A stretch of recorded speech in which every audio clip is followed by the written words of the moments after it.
মহেন্দ্র প্রতাপের শাসন ছিল। তার ছেলে শিবপ্রধান ছিল সেই রাজ্যের রাজকুমার, অর্থাৎ ভবিষ্যৎ রাজা। সেই রাজ্যেই দীপান্বিতা নামের একটি মেয়ে তার বাবা মায়ের সাথে বসবাস করত। দীপান্বিতা দেখতে ছিল অনেক বেশি সুন্দর। তার নীল নীল চোখ আর ঘন কালো লম্বা চুল ছিল, আর এই লম্বা চুল তার সৌন্দর্যতা আরো বাড়িয়ে তুলেছিল। অন্যদিকে দীপান্বিতা ছিল অনেক সৎ ও ভালো মনের একজন মানুষ, যার কারণে পুরো রাজ্যে তার সুনাম ছড়িয়ে পড়েছিল এবং সবাই তার সৌন্দর্যতার বেশ প্রশংসা করত। এভাবেই দিন কাটছিল। কিন্তু হঠাৎ করে তাদের সংসারে শোকের ছায়া নেমে আসে। হঠাৎ করে তার মা অসুস্থ হয়ে যায়। ভালো থেকে আরো ভালো জায়গায় চিকিৎসা করানোর ফলেও তার মাকে তারা বাঁচাতে পারে না এবং তার মায়ের মৃত্যু হয়ে যায়। দীপান্বিতা তার মায়ের মৃত্যুটা সহ্য করতে পারে না। সে সবসময় অনেক বেশি হতাশ হয়ে থাকতো। অন্যদিকে তার বাবা দ্বিতীয় বিয়ে করে। এই মহিলার প্রথম থেকেই একটা মেয়ে ছিল, যার নাম ছিল মোনা। তার সৎ মা ও সৎ বোন দীপান্বিতার বাড়িতেই এসে থাকতো। বাড়িতে আসতে না আসতেই দীপান্বিতার সৎ মা দীপান্বিতার সাথে অনেক বাজে ব্যবহার করতে লাগলো। তার সৎ মা ও সৎ বোন মোনা সেই বাড়িতে মহারানীর মতো থাকতো এবং যার নিজের বাড়ি তাকে সেই বাড়িতে চাকরানির মতো করে রাখতো। তারা দুজন মিলে তাকে দিয়ে বাড়ির সমস্ত কাজ করাতো এবং সামান্য পরিমাণ ভুল হলেও তাকে অনেক মারধর করত। একদিন সে ঘর পরিষ্কার করছিল। ঘর পরিষ্কার করতে করতে হঠাৎ করে এক জায়গায় ময়লা থেকেই যায়, যার কারণে তার সৎমা তাকে অনেক বাজে কথা শোনায়। এই মেয়ে, কাজের সময় তোর মন কোথায় থাকে? হ্যাঁ, কতবার বলেছি তোকে কাজের সময় মনোযোগ দিয়ে কাজ করবি? কথা কি তোর মাথায় ঢুকে না, তাই না? দাঁড়া, এক্ষুনি তোকে মজা দেখাচ্ছি। এমন কথা বলে দীপান্বিতার সৎমা একটা লাঠি নিয়ে এসে দীপান্বিতাকে অনেক মারতে থাকে। মা, তুমি আমাকে মেরো না মা, তুমি আমার সাথে এমন ব্যবহার কেন করো? আমি তোমায় কি ক্ষতি করেছি যে তুমি সবসময় আমার সাথে এমন খারাপ ব্যবহার করো? আচ্ছা, তোর কি মনে হয় তুই এ বাড়ির মহারানী? তোর সাথে কি আমি ভালো ব্যবহার করব? একটা কথা ভালোভাবে মাথায় ঢুকিয়ে রাখ, এক সময় তুই এ বাড়ির মহারানী ছিলি, কিন্তু এখন তোর যোগ্যতা এ বাড়ির কাজের মেয়ে ছাড়া আর কিচ্ছু নয়। কিন্তু এখন এই বাড়ি শুধু আমার আর আমার মেয়ের। এ বাড়িতে শুধুমাত্র একজনই কাজের মেয়ে, তাই চুপচাপ সব কাজ করে ফেলবি। আর হ্যাঁ, কোন কপালে তুই এত ভালো পোশাক পরে আছিস? হ্যাঁ, যা, আজ থেকে তুই ছেঁড়া ফাটা পোশাক পরবি। আর হ্যাঁ, আজ থেকে তুই এই ঘরেও থাকবি না, কারণ তুই একজন চাকরানী। তুই আজ থেকে রান্নাঘরে থাকবি।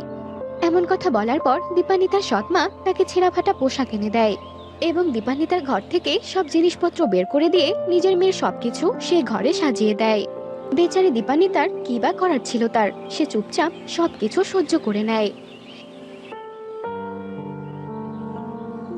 অন্যদিকে সেই রাজ্যের রাজা মহেন্দ্র প্রতাপ তার রাজপুত্র শিবপ্রতাপের বিয়ে দেওয়ার জন্য অনেক সুন্দর ও সুশীল মেয়ে খুঁজছিল।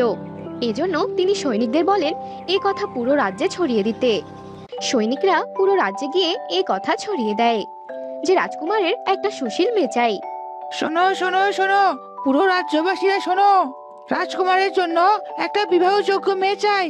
সকল অভিভাবকরা তাদের মেয়েকে নিয়ে কাল রাজপ্রাসাদে উপস্থিত হবে। সিপাহীদের এমন ঘোষণা শুনে পুরো রাজ্যের মেয়েদের মনে খুশির আনন্দ যেন বয়ে ওঠে। সকল মেয়েরা রাজমহলে যাওয়ার জন্য প্রস্তুতি গ্রহণ করতে থাকে। এই খবরটা দীপান্বিতার সৎ মায়ের কানেও যায়।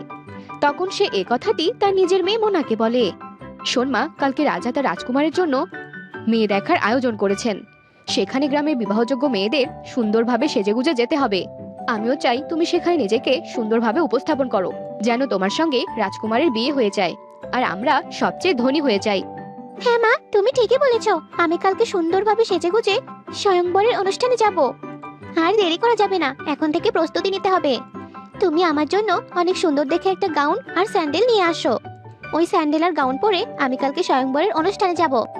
হ্যাঁ মা, চল, আমি তোকে অনেক সুন্দর একটা গাউন আর অনেক সুন্দর একজোড়া স্যান্ডেল নিয়ে দেব। অন্যদিকে দীপান্বিতা তার সৎমা ও সৎ বোনের সব কথা শুনে ফেলে। এরপর সে তার সৎ মায়ের কাছে গিয়ে বলে, মা, আমি কাল স্বয়ংবরের অনুষ্ঠানে যেতে চাই। তুমি আমার জন্য একটা গাউন ও স্যান্ডেল নিয়ে এসো, যেন আমিও ভালোভাবে সেজেগুজে যেতে পারি। আচ্ছা, তা মহারানীর কি এখন স্বয়ংবরে অনুষ্ঠানে যাওয়ার ইচ্ছে হয়েছে?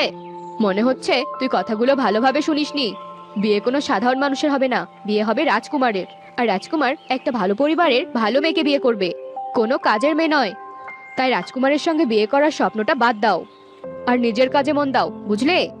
এ কথা বলে দীপান্বিতার সৎমা ও সৎ বোন বাজারে চলে যায় অনেক জিনিসপত্র কেনাকাটা করার জন্য। নিজের সৎমায়ের মুখে এমন কথা শুনে দীপান্বিতার অনেক কষ্ট হয়।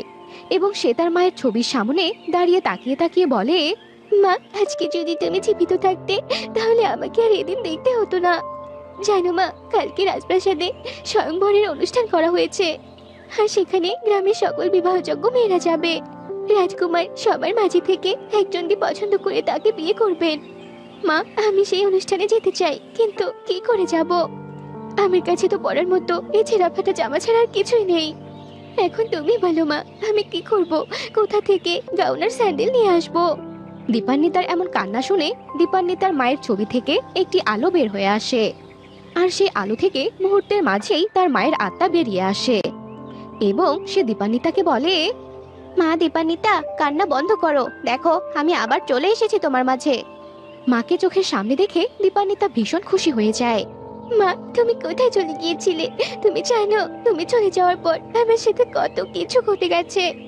এরপর দীপান্বিতা প্রথম থেকে শেষ পর্যন্ত যা কিছু ঘটে গেছে সব তার মাকে খুলে বলে এবং তার সঙ্গে সঙ্গে রাজকুমারের স্বয়ংবরের অনুষ্ঠানের কথাও তার মাকে বলে।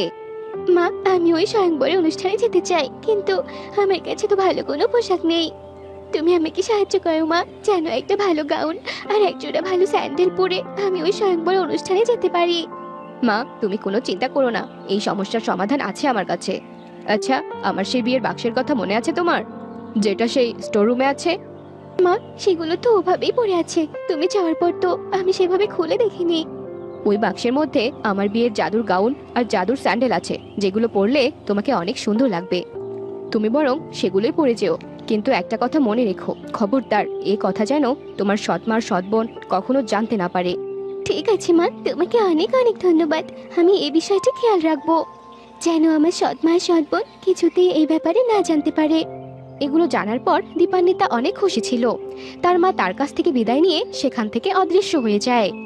পরের দিন দীপান্বিতার সৎমা ও সৎবোন যখন তৈরি হওয়ার জন্য পার্লারে চলে যায়, তখন দীপান্বিতা চুপি চুপি স্টোররুমে গিয়ে তার মায়ের সেই পুরনো বাক্সটা বের করে এবং সেখান থেকে তার মায়ের জাদুর গাউন ও জাদুর স্যান্ডেল বের করে এবং সেগুলো পরে সামান্য সাজুগুজু করে এবং রাজকুমারের স্বয়ংবরের অনুষ্ঠানে পৌঁছে যায়।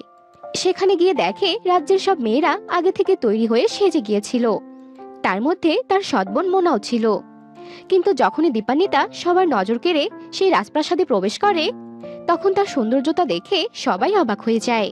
তখন সবাই দীপান্বিতার দিকেই তাকিয়ে থাকে, কারণ তাকে জাদুর স্যান্ডেল ও গাউন পরে কোনো পরীর থেকে কম লাগছিল না। এরপর রাজপুত্র যখন রাজপ্রাসাদে উপস্থিত হয়, তখন সবার আগে চোখ পড়ে দীপান্বিতার উপর এবং সে দীপান্বিতার কাছে যায়। তাকে এক দেখাতেই রাজকুমার পছন্দ করে নেয় এবং বলে, আমি তো তোমার মতো এত সুন্দর মেয়ে কখনো দেখিনি, আর মেকআপেও তোমাকে অনেক সুন্দর লাগছে, মনে হচ্ছে স্বর্গের অপ্সরী, আর আমি তোমাকেই বিয়ে করতে চাই। এরপর রাজকুমার আর দীপান্বিতার অনেক ধুমধাম করে বিয়ে হয়ে যায় এবং যার কারণে দীপান্বিতার জীবনের সব দুঃখ কষ্ট দূর হয়ে যায় এবং সে হাসি খুশিতেই রাজকুমারের সঙ্গে দিন কাটাতে শুরু করে দেয়।